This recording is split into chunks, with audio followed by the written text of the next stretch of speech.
रामगढ़ एक बहुत ही छोटा गांव था जिसमें बस एक ही दुकान थी और उस दुकान का दुकानदार सुखिया बहुत ही घमंडी था। उसे इस बात का घमंड था कि गांव वालों के पास कुछ भी खरीदने के लिए उसकी दुकान में आने के अलावा और कोई चारा नहीं था, इसलिए वह सबसे बुरा व्यवहार करता था। सुखिया जी, हम कब से यहाँ खड़े हैं, अब तो सामान दे दो। अरे देख नहीं रहे कितनी गर्मी है, ठीक से पंखा भी नहीं करने देते।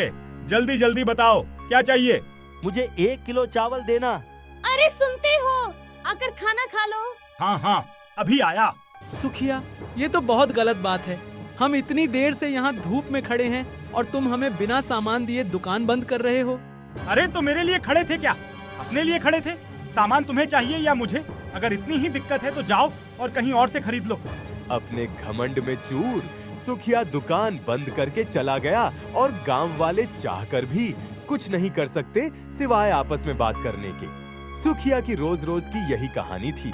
फिर एक दिन एक बूढ़े बाबा उसकी दुकान में आया और देखा सुखिया अपनी दुकान में सो रहा है। सुनो बेटा, बहुत जोर से भूख लगी है, कुछ खाने को मिलेगा। दिखाई नहीं देता मैं सो रहा हूँ। आ जाते हैं परेशान करने, जाओ बाद में आना। पर बेटा, भूख तो मुझे अभी लगी है, फिर बाद में आकर क्या करूँगा। ठीक है, बोलो क्या चाहिए। वो फल दे दो बेटा। धन्यवाद बेटा, भगवान तुम्हारा भला करे, तुम पर उनकी कृपा बनी रहे। रुको, मुझे कृपा नहीं, पैसे चाहिए पैसे। इसके 20 रुपए हुए, चलो पैसे निकालो जल्दी। मैं तो एक गरीब बूढ़ा हूँ बेटे, मेरे पास पैसे नहीं हैं। क्या पैसे नहीं है? तो फिर यहाँ मुफ्त में मेरा समय बर्बाद करने आए हो? चलो जाओ यहाँ से, पता नहीं कहाँ कहाँ से चले आते हैं। पैसे ना मिलने पर सुखिया गुस्सा हो गया और बिना सोचे समझे बाबा से अपने फल छीन लिए और उसे वहां से जाने को कहा। तभी पीछे से मनोज आ रहा था और उसने सुखिया को ऐसा करते हुए देखा और तुरंत वहां गया। रुको सुखिया, तुम क्या कर रहे हो? एक भूखे बूढ़े बाबा का अपमान, ये अच्छी बात नहीं है। बूढ़ा हो या जवान, मुझे मेरे पैसे चाहिए। मैंने यहाँ कोई धर्मशाला नहीं खोल रखी जो मुफ्त में अपना सामान बांटता चलूं। तुम्हें पैसे चाहिए ना? मैं देता हूँ पैसे। चुपचाप बाबा के फल इन्हें वापस करो। मनोज गरीब जरूर था, पर वो एक दयालु और अच्छा इंसान था। उसने सारे पैसे देकर सुखिया से फल खरीद लिए और वो फल बाबा को दे दिए। तुम बहुत भले इंसान हो बेटा, पर तुमने तो तुम्हारे सारे पैसे इसे दे दिए। अब तुम क्या करोगे? मेरा ध्यान ऊपर वाला रखेगा बाबा। आप भूखे हो, इस पैसे की ज्यादा जरूरत आपको है। आप ये फल खाइए। भगवान तुम्हारा भला करे, तुम्हें तुम्हारे अच्छे कर्मों का फल बहुत जल्दी मिलेगा। धन्यवाद बाबा। तुम्हारा कल्याण हो। बूढ़े बाबा वहां से मुस्कुराते हुए चले गए, पर किसी को ये पता नहीं बूढ़े बाबा कोई मामूली बाबा नहीं थे, बल्कि एक सिद्ध साधु बाबा थे जिसने मनोज के बर्ताव से खुश होकर उसे आशीर्वाद दिया। और जब मनोज वहां से कुछ ही दूर गया तो उसे एक पेड़ के नीचे एक पोटली मिली जिसके अंदर कुछ चमक रहा था। ये क्या है? इतने सारे सोने के सिक्के, पता नहीं ये किसका है। अरे कोई है? ये पोटली किसका है? कोई है? मनोज ने इधर उधर बहुत खोजा, पर उसे दूर दूर तक कोई नजर नहीं आया। मनोज समझ गया कि जैसा कि बाबा ने उसे कहा था, शायद यही उसके अच्छे कर्मों का फल है। लगता है ये बाबा का चमत्कार है। उन्होंने जाते जाते मुझसे कहा था कि मुझे मेरे अच्छे कर्मों का फल जल्दी ही मिलेगा। मनोज सोने के सिक्के से भरी पोटली लेकर वहां से चला गया और उसे बेचकर जो भी पैसे उसे मिले उसे उसने गांव में एक नई दुकान खोली, जिससे लोगों को सुखिया जैसे घमंडी दुकानदार से छुटकारा मिल पाए।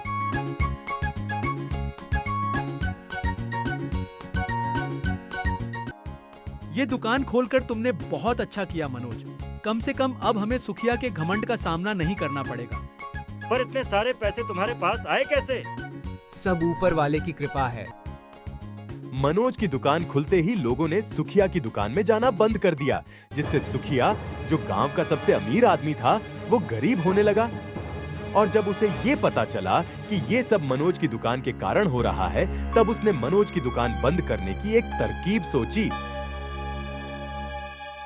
इस मनोज के कारण मेरा ये हाल हुआ है, उसको तो मैं छोड़ूंगा नहीं। हो गई चोरी सुखिया। चोरी? तुम्हें कैसे पता? अब तुम्हारी दुकान तो चल नहीं रही, तो मनोज की दुकान बंद करवाने का सबसे अच्छा तरीका तो यही है कि उसकी दुकान का सारा सामान ही चोरी कर लो। क्यों, यही है ना तुम्हारी योजना?